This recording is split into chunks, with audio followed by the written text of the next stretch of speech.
Hello, friends. Welcome to my live stream. And today, in the business section, which is the business tips and tricks, we are talking about the management lessons that we learn from Mahabharata. And Mahabharata is a very ancient document that we know, and it gives us lot of knowledge. And today, we are talking about the innovative thinking, the knowledge of innovative thinking, and the importance of why the innovative thinking is so important for all of us, especially if you are in business and if you're leading a team. You have to be always a innovative thinker in order to succeed in whatever endeavor, whatever job that you're doing. If you want to achieve your target, you have to be very innovative in your thought process. So in Mahabharata, there are several lessons that we learn, and because of these innovations, there were people who were actually very successful. And in this section, I'm going to talk about from both sides, not only Pandavas or Kauravas. So the first innovation that we learn, and we actually think that that must be true during the Mahabharata period, which is the IVF, cloning, and surrogate. Now, these are very, very modern concepts. This is related to childbirth. Cloning is definitely not allowed legally in any country. In fact, there was a Chinese doctor who actually cloned the first human, and he was jailed by China itself. So the cloning of humans is not allowed, although it is very much possible, because on animals you are actually doing cloning. Cloning is basically making true copy of yourself. So you start running, instead of basically producing children, you start producing your own clones, and that way you can live. You think that you can live forever. So this cloning was prevalent during Mahabharata, and also surrogate. So now the surrogacy is used in childbirth today. Parent who are not able to conceive, they actually use a surrogate mother to bear the child, so that they can have children. So there are some legal processes, and a lot of countries, this is a medical thing, and in a lot of countries this is allowed, where the surrogate mother can be your relative, could be a paid agent also, could be a third woman. The beautiful part of surrogacy is that the host mother will not give any any of her DNA to the child. So while she will keep the child in her womb, but child will be always genetically belong to the parent, the biological parent. So this is the beauty of it, and these are really very, very modern concept. But how relevant it was during Mahabharata? Well, Gandhari, the mother of Kauravas, she knew that if her clan is bigger, and bigger clan will actually result in much more powerful kingdom. So she wanted a lot of children, and it is not possible to produce so many children. It's like it is always taxing on women to produce, to keep on reproducing. It is not possible. So but she wanted, and therefore we all know that the Kauravas were 101 brothers and sisters. How Kauravas became 100 brothers and one sister? That is a mystery. I think we should ask question. There were two biological children, which is Duryodhan and Dushashan. Rest were clones of Duryodhan and Dushashan. They were actually test tube. They were conceived in test tube, and then probably they were grown in surrogate mothers. So this is an innovation. By this innovation, Kauravas were able to enhance their clan, and they were able to produce 100 children, so that no other kingdom will dare look towards Hastinapur. That was the idea. That with that intention, they went ahead and used the technology of IVF, cloning, and surrogate. So I think the management lesson here is that by doing your innovation, you can actually make your company much more powerful. let's look at the innovation during Mahabharata, and that is related to optical illusions. So, how optical illusions are relevant in today's world? Well, optical illusions are used everywhere, as you know that, and we know that this is something which uh, is used everywhere in all buildings. We have this facade made of glass, and there are some galleries, and then we always build lobby, and so on and so forth. So optical illusions are used today very actively, very modern concept. During the Middle Ages, there was no reason that you need to waste money in building some sort of optical, some sort of optical area in your building, in your houses. There was no question of good feeling, especially for normal people. I mean, kings and queens, they can have their whatever they want because they have the means.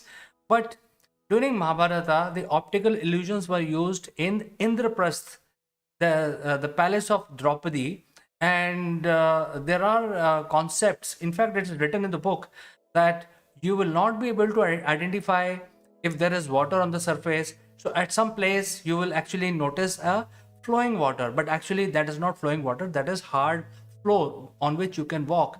So on such a floor where there is flowing water, you get a feeling that the water is flowing.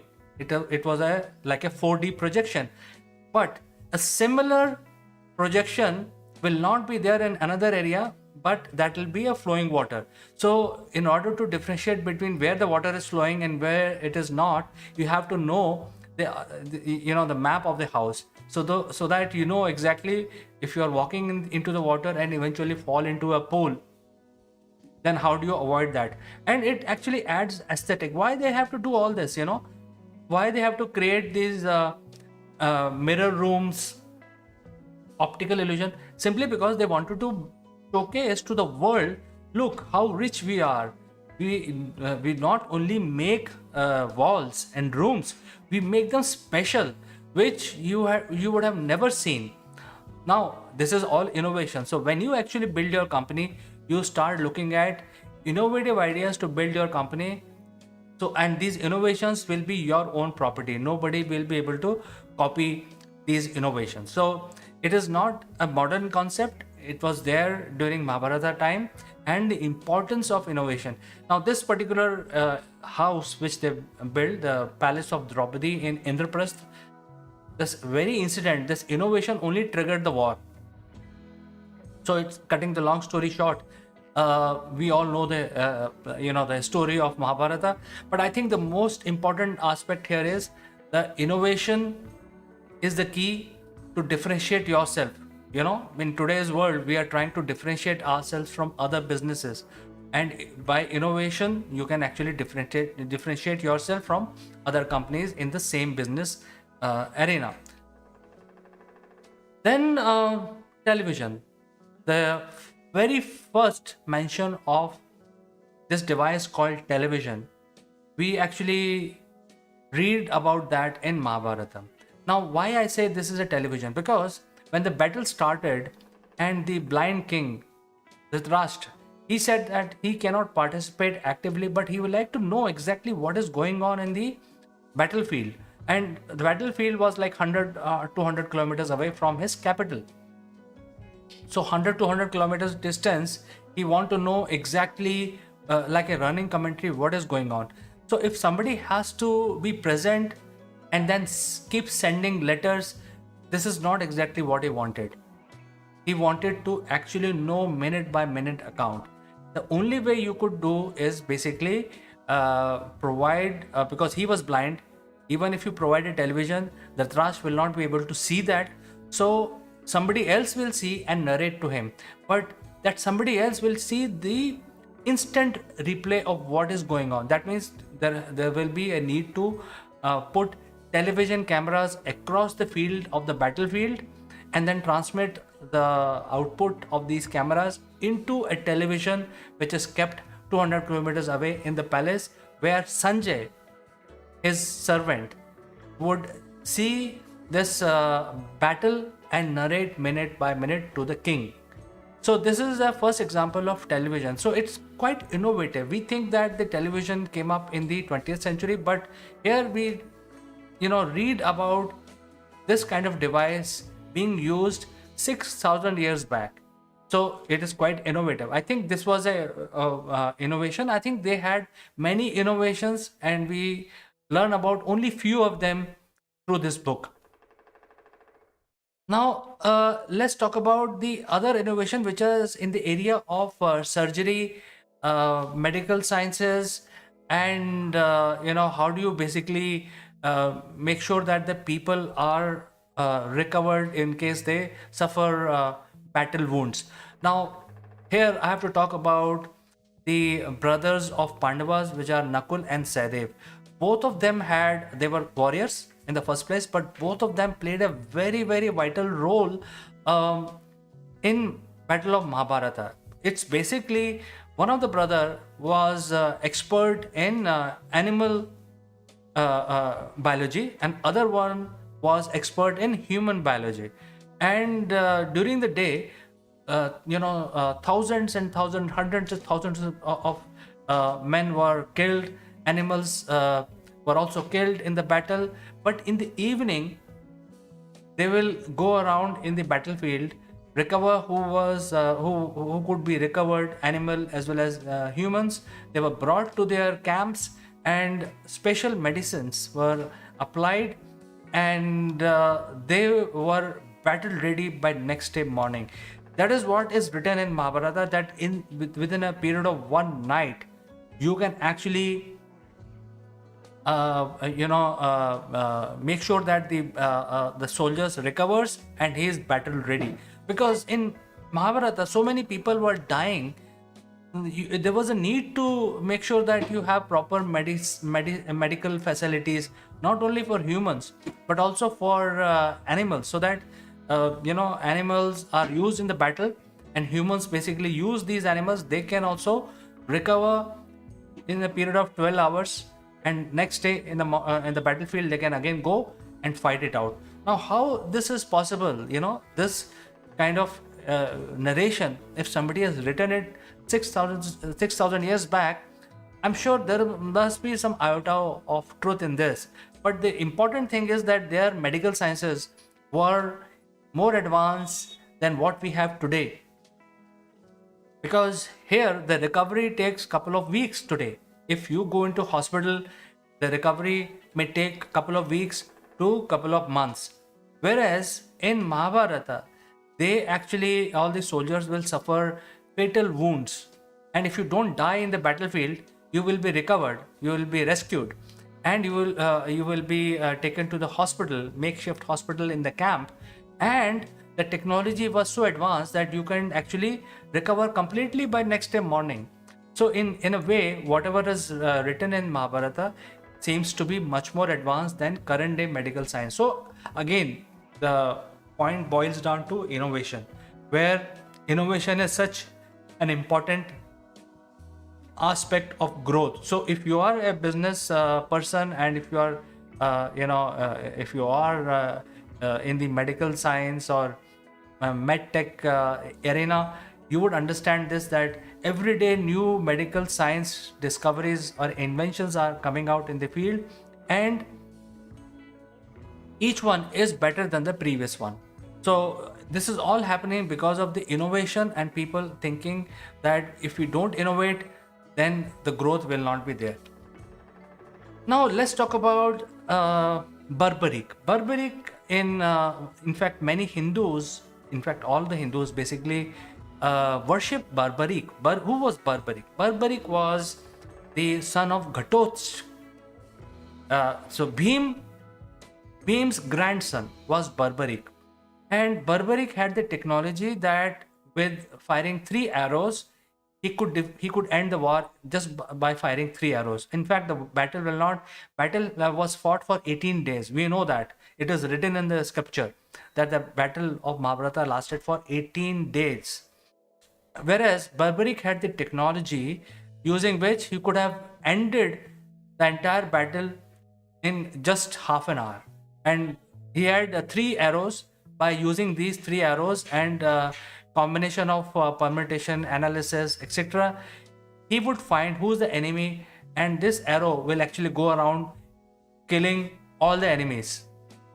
And that is why I say that this is the first mention of data modeling, because you have to first, if there are so many enemies standing in the battlefield, you have to first count them and then basically make a trajectory for the weapon to go and kill physically all of them and then come back.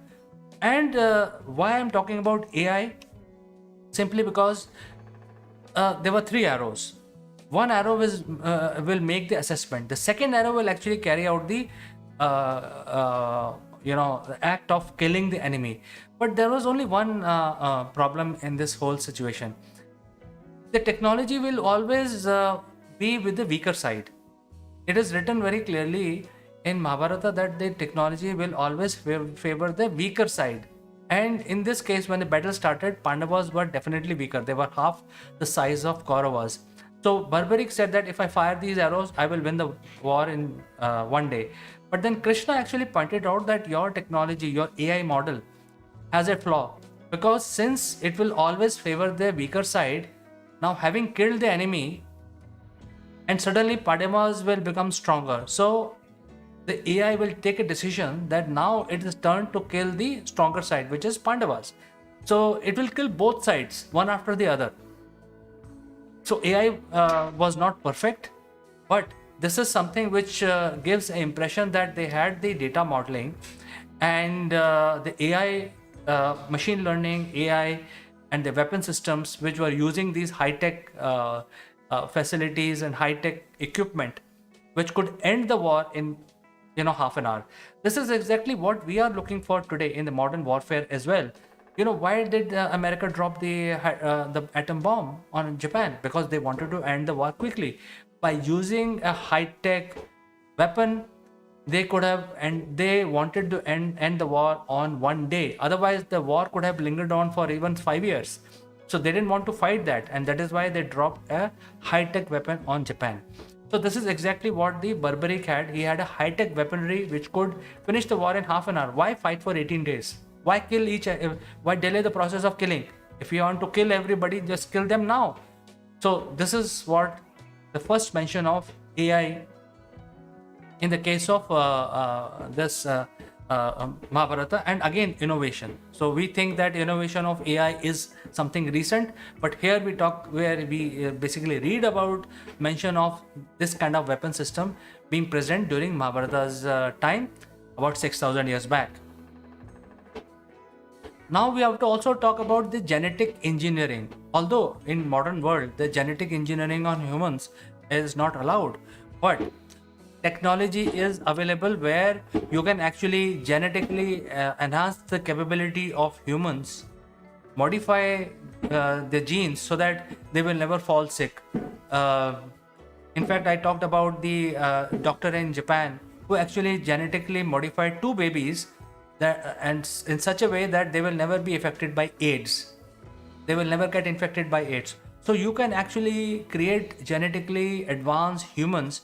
They will not be suffering because of various ailments. They will never get cancer. These are all genetic issues, and we know that we can solve these issues today. However, the legal system is such that the genetic application of genetic science is not allowed on humans. So humans are suffering and dying today. However, there are other things you can do using the genetics. You can actually develop special organs in your body which will make you sort of you will have a dual character. You can actually merge the genes of other animals into humans and make them more capable using the methods of biology. So one of the methods which is mentioned in Mahabharata is that at the end of the war, the Duryodhan, when he got defeated, he ran off from the field and he hid inside a lake, quite deep lake, and he was there for almost 12 hours. So what it means, if you're hiding inside a deep lake, inside the water, there are only 2 possibilities. Either you are having a scuba diving equipment, or you can breathe underwater. I don't think the scuba diving equipment, like we know today, the limit is only 2 hours.